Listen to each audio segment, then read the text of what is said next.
Hello everyone. जैसे कि हमेशा मैं एक ऐसे टॉपिक पे वीडियो बनाती हूँ जो आप सब लोगों को जानना बहुत जरूरी है या उसकी इंफॉर्मेशन आप पेरेंट्स को होनी चाहिए। तो हमेशा मैं पेरेंट्स को बोलती हूँ कि अगर किसी भी पेरेंट को ये फील होता है कि उनके बच्चे में कोई भी तरीके की दिक्कत है या उनका बच्चा कुछ भी ऐसा कर रहा है जो एक नॉर्मल बच्चे में नहीं होता है, तो उस चीज को उन्हें इग्नोर नहीं करना चाहिए, उसे दिखाना चाहिए। जैसे कि अर्ली इंटरवेंशन मॉडल क्यों बना? अर्ली इंटरवेंशन मॉडल जो है वो इसलिए बना है कि 0 से 6 ईयर्स तक के बच्चे जो होते हैं, अगर उनमें ऐसी कोई भी दिक्कत है तो उनका ट्रीटमेंट जल्दी से जल्दी हो जाए। जैसे कि डेवलपमेंटल डिले, ऑटिज्म के केसेस, एडीएचडी के केसेस।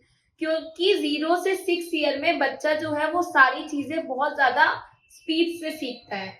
उसकी जो ब्रेन की पावर होती है सीखने की वो बहुत ज्यादा होती है as compare to after 6 year. 6 year में बच्चा अपनी सोशल स्किल्स को डेवलप करता है, अपने ब्रेन को डेवलप करता है, अपनी कॉग्निशन को डेवलप करता है, स्पीच को डेवलप करता है, कम्युनिकेशन डेवलप करता है। जैसे कि ये सब आपने देखा भी होगा कि जब हम बच्चे को प्ले स्कूल में डालते हैं या हम बच्चे को एक नर्सरी क्लास में जाके डालते हैं तो बच्चा वहां पे ये सब चीजें सीख कर आता है। तो इन बच्चों में भी इस एज तक एक जो सक्सेस रेट होता है वो बहुत अच्छा होता है, क्योंकि उसमें उनका ब्रेन हम डेवलप कर सकते हैं। बट आफ्टर 6 ईयर्स क्या होता है कि बच्चा सिर्फ लॉजिकल रीजनिंग सीखता है, एब्स्ट्रैक्ट सीखता है कि उसे कैसे चीजों को सॉल्व करना है। वो भी तब सीख सकता है जब 0 से 6 ईयर की एज में उसके ऊपर अच्छे से काम हुआ हो। तो हमेशा मैं पेरेंट्स को बोलती हूँ कि आपके लिए 0 to 6 ईयर बहुत क्रूशियल टाइम होता है अपने बच्चे को ठीक करने के लिए।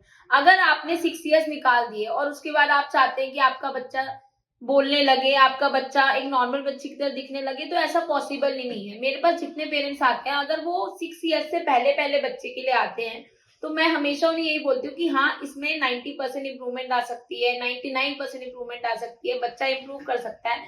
बट वो भी मैं अकॉर्डिंग टू एज ही उन्हें आंसर करती हूँ। लेकिन आफ्टर 6 ईयर्स के बाद मैं भी यही कहती हूँ कि इम्प्रूवमेंट आएगी, बट उस लेवल पे नहीं आएगी कि आप कहो कि मेरा बच्चा नॉर्मल दिखने लगे। कोई भी थेरेपिस्ट आफ्टर 6 ईयर किसी भी बच्चे को इतना डेवलप नहीं कर सकता कि वो आपको नॉर्मल नजर आए।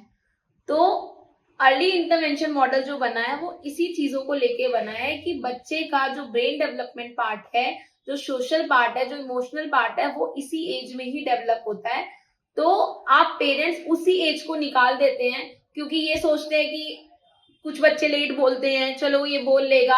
आप 3 साल तक वेट करते हैं कि ये बोल लेगा, बट बच्चा ऐसा नहीं करता। तो आप उसका वो टाइम निकालते जाते हैं जिसकी वजह से हमें फर्दर आगे उस चीज को फेस करना पड़ता है और प्रॉब्लम और इंक्रीज कर जाती है।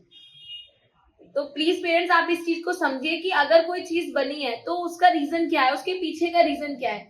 तो अगर किसी बच्चे में कोई प्रॉब्लम है, आपको लगता है कि मेरा बच्चा नॉर्मल चीजें नहीं कर रहा है, तो उसको दिखाइए, उसे कंसल्ट करिए, अपने ऑक्यूपेशनल थेरेपिस्ट से, पीडियाट्रिशियन से कंसल्ट करिए और देखिए कि उस पर क्या काम हो सकता है, ताकि आगे फर्दर जो कॉम्प्लिकेशन फेस करनी पड़ सकती है वो आप फेस ना करें।